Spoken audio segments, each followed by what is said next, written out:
This is Hidden Killers with Tony Bruschi. Here now, Tony Bruschi. There's a moment in every courtroom where your focus quietly shifts, not to the judge, not to the victims, not even to the defense table, but to the family of the accused. And in Bryan Kohberger's sentencing, that moment hit hard.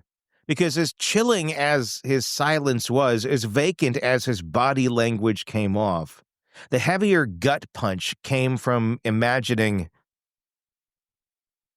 what it's like to raise someone like that, to be his mother, his sister, his father, to sit in that courtroom and realize the world now sees your son as pure evil. It isn't about sympathy for the devil. It's about the radioactive fallout that drops on people who never committed the crime, but can never walk away from the person who did. Today, defense attorney and Defense Diaries host Bob Motta is back with raw, clear-eye breakdown of what Kohberger's courtroom presence really tells us, not just about him, but about the psychological shockwave that his family's when someone they love turns out to be unrecognizable. And Bob's not speculating from a distance. He's been in the trenches with families just like this, families who raised sons who turned into killers, families who didn't see it coming, families who also did.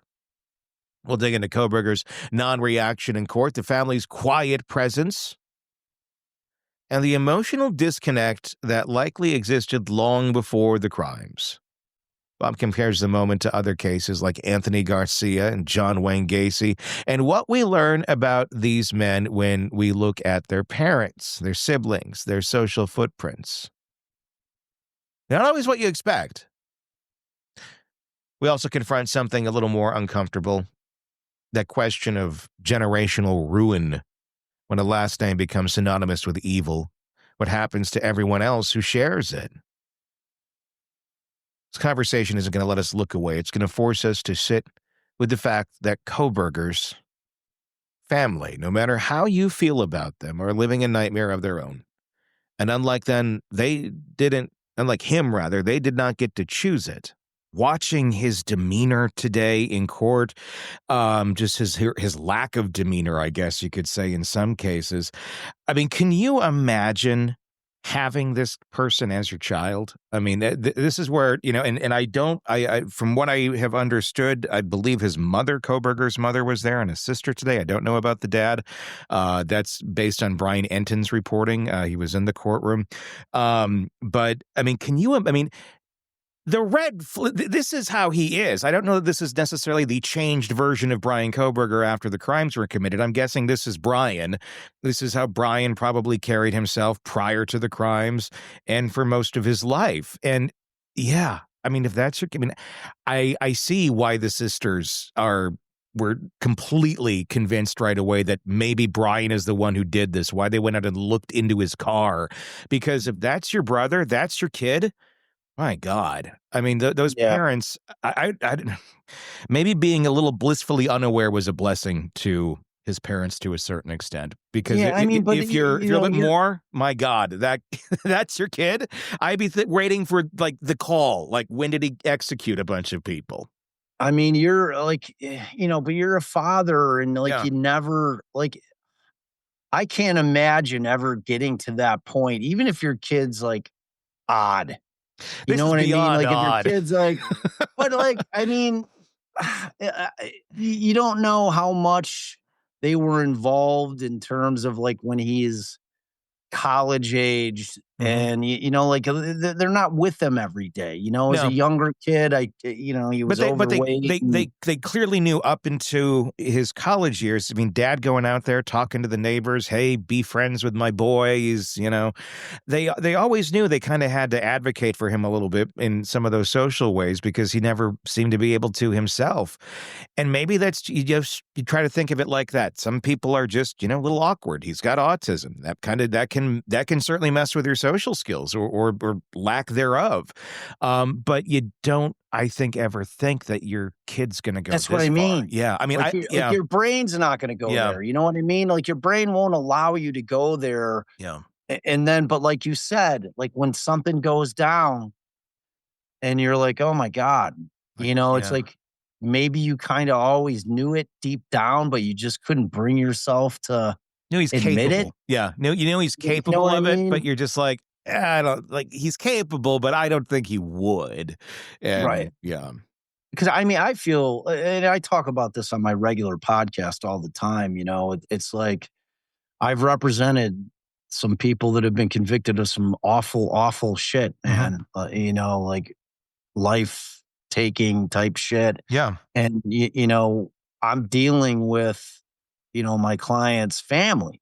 Mhm. And, these people, like Anthony Garcia in particular, like his family were like the most wonderful, warm, hardworking immigrants that came to this country. And like, or his father was like a retired postal guy. His mother is a still working RN. And these were just like salt to the earth people who were Yeah. just absolutely devastated. And neither of them had any inkling of what Tony would become. Yeah. Like, and he had some of the same kind of qualities. Like he didn't have a ton of friends growing up, and and it's like, I mean, they're victims in a vastly different way Yeah. and then the victims themselves, and obviously the families of the victims. But I mean, it's like you can't help. And actually, Kaylee's mother said that. I thought it was powerful. I Mhm. really appreciated the fact that she acknowledged that there's Kohbergers destroyed his family's name Yeah. forever. Yeah. Like he's destroyed his siblings and his parents' lives forever. I mean, you're never going to shake that stink. No. I mean, like their lives have been altered in a way that can never be fixed, Mhm. short of changing your name. And like, I mean, everything about these cases is so devastating because it's just the reach Yeah. is so vast, and it's like, you see it a little bit in these victim impact statements where you've got, friends, and there weren't even really any friends. It was like primarily family today. Yeah. They really kind of tailored it and kept it kind of to the families, which I respected.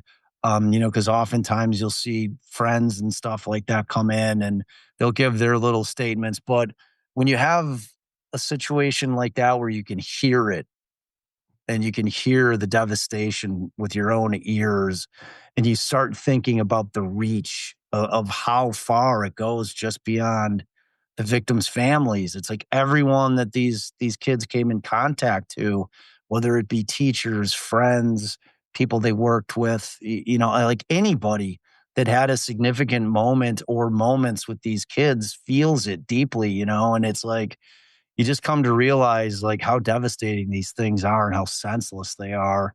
And, which again always leads us back to the road as to why, Mhm. and sometimes there's just no good reason, and Yeah. like this dude, like there's never anything that this guy would say that would make you, like you said, like, oh, okay, well, that makes sense. That's never happening here, and it's like, it's just our morbid curiosity as a country really, and as a society, really, that just kind of, we always want to know why, and we want to know the details of it. Like I'm thrilled this thing didn't go to trial. I am beyond thrilled that I didn't have to spend 3 months like streaming this every day, like because it takes it out of you. It's like a emotionally taxing, and it's hard to watch, and it's hard to listen to, and it's impossible to understand. I completely agree. I feel like this one particularly, I couldn't imagine. I mean, just doing 2 hours of that one live, with the victim impact statement, seeing how this would have been drawn out, all these people that would have been on the stand, all to eventually end up at the resolution of he did it. I think that would have been more detrimental at the end of the day for the family. I totally get Steve Gonzalez's feelings. If Me I was too. Steve, I'd probably still feel the same way. Me too. But I would also be happy that there are folks that are a little bit more removed from it that can see a little bit further down the line for me, and also have that best interest at heart of let's make this less difficult for everybody and try to tamper this down as much as we can in such a horrible situation. And at the end, I think it was the right thing. He admitted to it. Okay, good. We are done. Yeah. I mean, could you imagine going through all of that and then you get one hung juror, you get one juror that, is a pro-burger and was still believing that BS? Oh my God. Or I mean, like the other part of it, like you get through the trial, he's convicted, and then you're set up for 20 plus years, appeals and post-conviction shit. You're going forever. And if you don't think that these families are acutely aware of every time something is filed on this guy, it just keeps reopening that gaping wound over and over and over again. And like we talked about the last time, I mean, no one is going to sit there and explain to these people what this guy is trying to accomplish with these appeals. So they're sitting there in a state of terror. Like, is this guy going to get another trial? Like they have no idea. Dude, like 20 years of that shit, plus sometimes 30, sometimes 40. Like, I mean, it's one of those things where you've given them this ability to be able to move on as much as you possibly can, which you're never not feeling that every day of your life. Sure. If that happens to your loved one. But at least it allows you to not have that always be like omnipresent, because this guy's constantly filing shit in court, whether a year or two passes and then the appeal, and then they appeal that appeal, and then they try to bring it up to the Supreme Court, and then they go over to the post-conviction. It's a grueling, grueling process, and it just keeps these families in a state of never-ending grief that just is continually being shoved in their face, because they're having to continue to think about the crime itself, as opposed to just trying to focus on all the things that you remember that brought you joy about that family member that you love so much. And it's just like, for me, man, and like you started to see Steve's still feeling it. Oh yeah. Still, but you saw a little bit of a shift. Yeah. Like you saw him like kind of like, he still thinks that Bill Thompson took the coward's way out, but I think as time progresses, Steve will get all the way there. Like if you were to talk to him in 5 years, I think if you were to ask him flat out, would you have liked to have seen him executed? His answer will absolutely be yes, of course. Sure.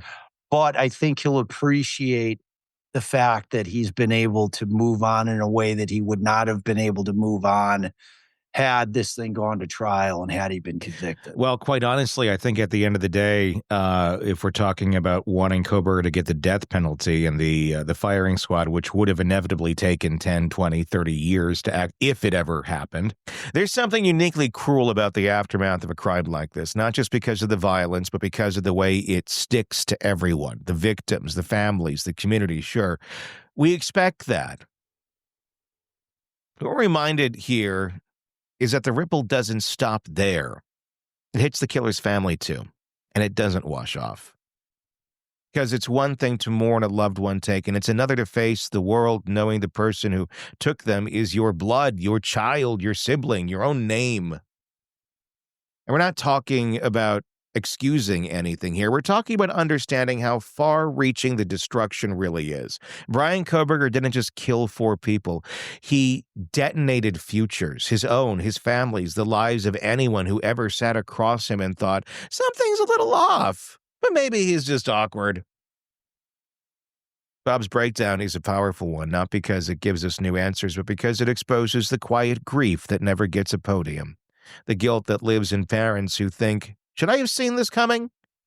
The agony of siblings who went looking for clues in his car because deep down they already knew. It's a different kind of heartbreak, one that doesn't get closure, only collateral damage. And then there's the relief, the brutal, necessary relief that this case didn't go to trial, because as satisfying as some might imagine it would have been to see Kohberger sit through weeks of testimony and cross-examination, the cost would have been enormous, not just emotionally, but logistically. As Bob put it, you get one hung juror, one appeal, one delay, and the families are trapped in the trauma loop all over again.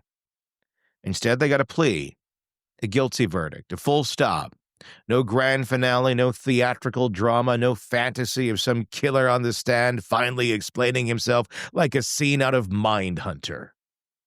No. Just silence. And maybe, just maybe, that silence is the cleanest wound we can ask for. As for prison justice, let's be real, Kohberger's future isn't bright. And things said in that courtroom don't stay there. And if he thinks those words won't follow him inside those walls, he's in for the final surprise. But here's the real question. Will we as a culture ever stop chasing the why in men like him? Or is the need to understand evil just another one of our human addictions? Think about that. So we're not done yet. Be sure to press subscribe. We got more coming from Bob in our conversation. We'll release the next piece the next day, or if it's already there, then we'll continue binging. If you want access to it ahead of time before everybody else, then please press subscribe and join our premium subscription channels either on the podcast platform, on Apple Podcasts, or on YouTube. You subscribe there, the premium area, you'll get access to everything way before everybody else. As we create it, it drops and you get it. So you can get access to that. So do check this out, and it helps keep us on the air as well on YouTube or on Apple Podcasts. And let me know in the comments section what you think. That's most important. It's free. Any place you can there on YouTube on any of the topics, any of the cases we're covering. Do let us know what your thoughts are. Do appreciate that. Until next time, for all of us here at the Hidden Killers Podcast and True Crime Today, my name is Tony Bruschi. We'll talk again real soon. Want more on this case and others? Then press subscribe now and don't miss a moment of true crime coverage from Tony Bruschi and the Hidden Killers Podcast.